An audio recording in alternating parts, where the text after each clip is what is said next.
உயிரை விட மானமே பெரியதென்று வாழ்ந்த தமிழ் மண்ணிலே மூத்த குடி கோட்டை கட்டி நாட்டை ஆண்ட கூட்டம் இன்று கோட்டைக்குள்ளும் இல்லை, வீட்டிலும் இல்லை, வீதியிலே வெட்டப்பட்டு படுகொலை செய்யப்பட்டு அலறிக்கொண்டு அல்லாடி கொண்டிருக்கின்றார்கள் தெய்வீகனுடைய மக்கள். இந்த இருண்ட வேளையிலே இந்த இருட்டை பிளந்தறிய வேண்டும் என்ற நோக்கத்தோடு வையவன் அவர்கள் மதுரை மாநகரிலே மீன்கொடி ஏந்திய மண்ணிலே இங்கே கூட்டம் கூடியிருக்கின்றோம். நாம் கூட்டம் வந்திருக்கின்றோம். வந்தோம், கூட்டத்தில் உட்கார்ந்தோம், பேசினார்கள், போனோம் என்றுதான் தொடர்கதையாக கொண்டிருக்கின்றது. நான் 14 வயதிலே சமுதாய போராளியாக மாறியவன். அதற்கு பின்னாலே கரூரிலே டிஜி ஆறுமுக பள்ளர் என்பவர் அவருடைய அம்பாஸ்டர் காரிலே டிஜி ஆறுமுக பள்ளர் என்று போட்டு திண்டுக்கல் மாவட்டத்துக்கு கிராமம் சோறு வந்தார். அருமையாக கிராமங்களிலே சகோதரி சொன்னதை போன்று கிராமங்களிலே பணி செய்தார். பல ஊர்களுக்கு ரோடு போட்டு கொடுத்தார். அவர் வந்தால் அந்த கூட்டத்துக்கு பணம் கொடுப்பார். தம்பி முருகேசன் இங்கே தெய்வேந்திரகுல மக்கள் பேரவை என்ற நிறுவன தலைவராக்கி விட்டவரும் அவர்தான். அவரிடம் நான் 2 ஆண்டுகள் பயணித்தேன். பிறகு பசுபதி பாண்டியன் திண்டுக்கலுக்கு வந்தார். நான் மும்பையிலே பைனான்ஸ்களும் இன்ஸ்டால்மெண்ட் கடை வைத்து பல லட்ச ரூபாயை முதலீடு செய்து என் அண்ணன் இதே பேரறிஞர்களே எம்ஏ படித்தவன்.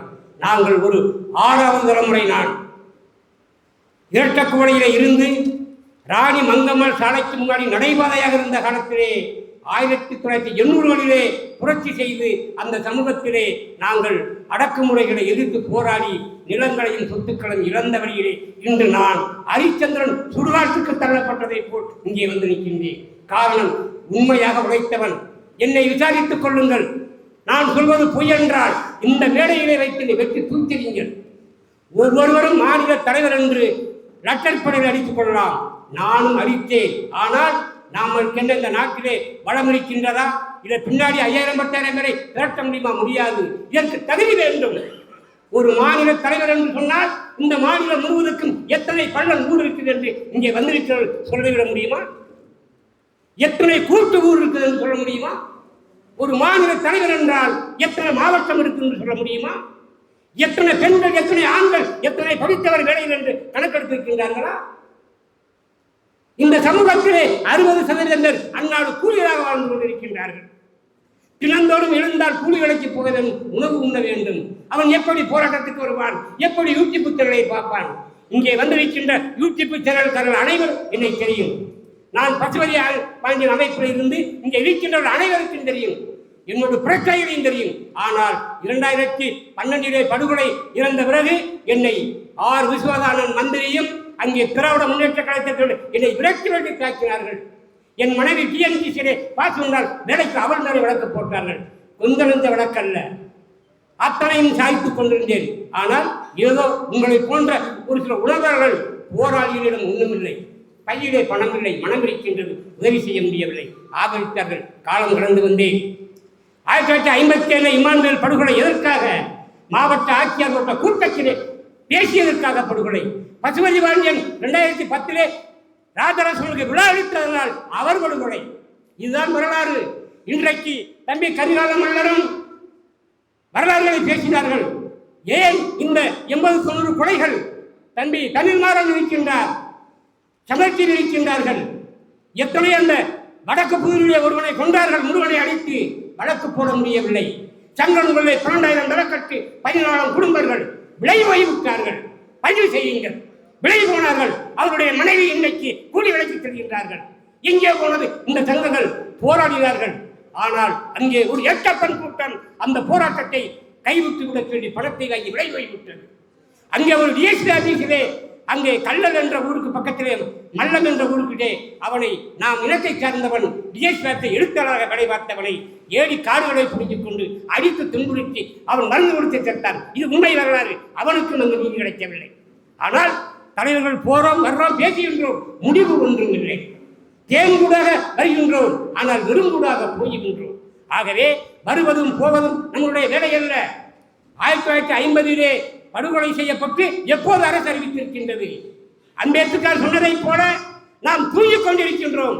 என் மக்கள் அந்த சபையிலே சட்டத்தை எழுகின்ற பொழுது அவரை சைமன் குழு கேட்ட பொழுது என்ன சொன்னார்? நீங்கள் இரவு பகலாக விழித்துக் கொண்டு எழுதியிருக்கின்றீர்கள். என்ன காரணம்? அனைவரும் தூங்கிக் கொண்டிருக்கின்றார்கள். ஏன் நீங்கள் மட்டும் விழித்துக் கொண்டிருக்கின்றீர்கள்? சுருக்கமாக சொல்கின்றேன்.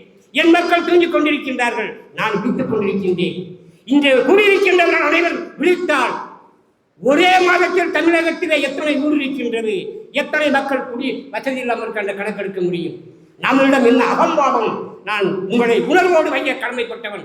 உங்களுக்கு அகம்பாவம், ஆணவத்தை தூக்கெறியுங்கள். நீ பெரியவனா நான் பெரியவனா என்பதை தூக்கெறியுங்கள். இந்த சமூகம் முடிவுக்கு வரும்.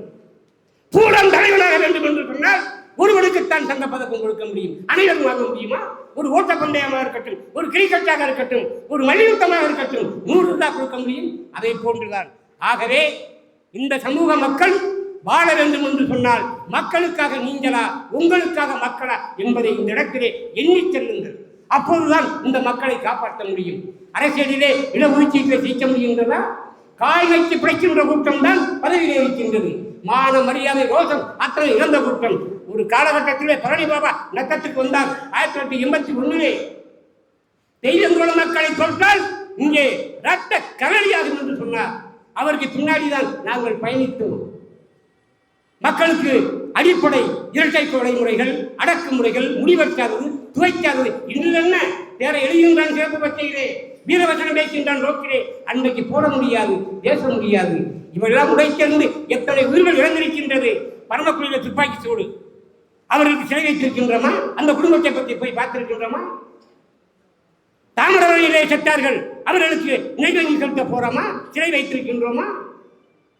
மதுரையிலே ராமர் மஞ்சன் படுகொலை போனோம், தீவக்கு பஞ்சன் படுகொலை சென்றோம், பாமுகர்ணன், சிங்காரம், பல பேர் எண்ணற்றவர்கள் செத்து மடிந்திருக்கின்றார்கள். எண்ணற்ற பெண்கள் கூலி வேலைக்கு சென்று கொண்டிருக்கிறார்கள். இங்கு நாம் வெள்ளை வேட்டி சட்டை ஓகே இந்த துண்டை போட்டுக் கொண்டு கூட வர முடியாது. இவ்வளவு பேர் இறக்கவில்லை என்று சொன்னார், போராடவில்லை என்று சொன்னார். இன்னைக்கு பெருமைப்பட வேண்டும். ஏதோ வந்திருக்கின்றோம், நமக்கு அந்த அதிகாரத்தை நாம் தொட்டு தொட்டு வந்து கொண்டிருக்கின்றோம். ஆனால் அதுக்கு ஒரு இறுதி முடிவு வேண்டும் என்று சொன்னால் வையவன் இந்த கூட்டத்திலே வந்திருக்கின்றவர்களெல்லாம் ஒன்று சேருங்கள். ஏழை எளிய மக்களை எண்ணி பாருங்கள். நம்ம இடத்துக்குள்ளே கருந்தாளியும் எட்டப்பன் இருக்கும் வரை இந்த சமுதாயம் ஒன்று வளர முடியாது. காசுக்காக விலை போகின்றான், அரசியலிலே பதவிக்காக அங்கே நின்று சென்று விடுகின்றான். அவனெல்லாம் அங்கே போராடுவது கிடையாது. அப்படிப்பட்ட நிறுத்தவிடக் கூடாது. குடும்பன், பாரியன், கடையன், காலாடி, ஓடிப்பிள்ளை என்று இருந்ததெல்லாம் இன்று அசிங்கப்பட்டு போய்விட்டது. நம் சமூகம் பல வரலாறுகளே குடும்பன் குடும்பன் என்றால் கூட்டம் கூட்டமாக வந்ததால் முதலாக மன்னர் தோன்றியவன் என்று குருசாமி சித்தரை யாருக்கு தெரியும்? அவர்தான் முதலிலே புக்கு எழுதினார். ஆகவே அதெல்லாம் படிக்க வைக்க வேண்டும், அவர்களை உணர வேண்டும். அடுத்து சமுதாய வரலாறுகளை பேசுகின்றவர்களும் வரலாறுகளை படைக்கின்றவர்களும் மக்களை ஒன்று திரட்டவர்களும் நாம் முதலில் நம்மளுடைய மனதை திறந்து மக்களுக்காக இந்த உயிரையும் உலகையும் தியாகம் செய்தால்தான் ஒன்றுபட வேண்டும் என்பதை இந்த வையகனுடைய இந்த பொது கூட்டத்திலே ஏற்பாடுகளை உங்களுடன் பதிவு செய்கின்றேன். தம்பி அவர்கள் முருகதாசன் இதே நம்ம தமிழக மைதானத்திலே வருடம் தெரியவில்லை, ஜான்பாண்டியன், கிருஷ்ணசாமி, பசுபதி ஒன்றுடைய என்று திரட்டினார் உட்கார்ந்திருக்கின்றார். நான் அங்கே வந்தேன், என்னை அவருக்கு தெரிந்திருக்காது. ஆனால் நான் ஏன் ஞாபகமாக சொல்கின்றேன், பல பேர் முயற்சி செய்தார்கள். காரணம் ஆணவம் விட்ட தலைவர்களால் இந்த சமூகம் அழிந்து கொண்டிருக்கின்றது. ஆகவே இந்த சமூகத்தை வழிநடத்த வையகனுடைய தலைமையேற்று செய்கின்ற நேரத்திலே அனைவரும் தாங்களுடைய கருத்துக்களை பதிவு செய்து ஒன்று சேர்ந்து இந்த அப்பாவி 60% கூலி தொழிலாளி மக்களை காப்பாற்ற வேண்டும்.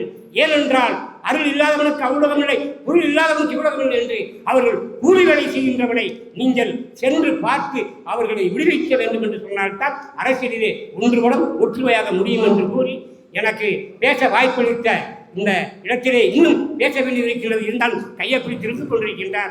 ஆகவே இனி